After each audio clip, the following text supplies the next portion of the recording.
43岁艺人 Vivienne 徐若瑄2014年嫁给新加坡富商李云峰，婚后生下一子 Dalton， 儿子至今已3岁。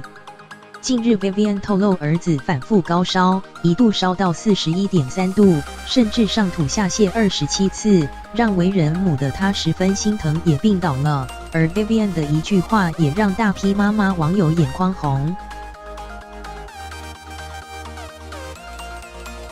Vivienne 上月30日在脸书上难过透露，儿子反复高烧，上吐下泻，烧到41.3度时，她终于忍无可忍，半夜奔至急诊室，折腾了1天后，才想起自己也重病，让 Vivienne 脆弱的直呼突然觉得好无力。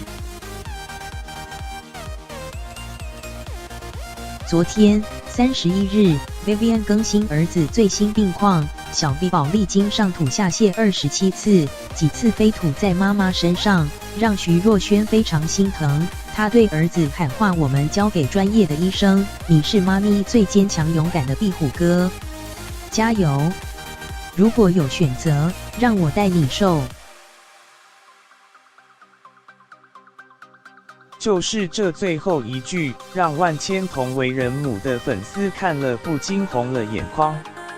经诊断，原来小 V 宝是肠胃型细菌感染，必须开始住院打抗生素。徐若瑄持续为儿子加油打气，也全程陪在儿子身旁。不少网友看完都祝福母子俩早日康复。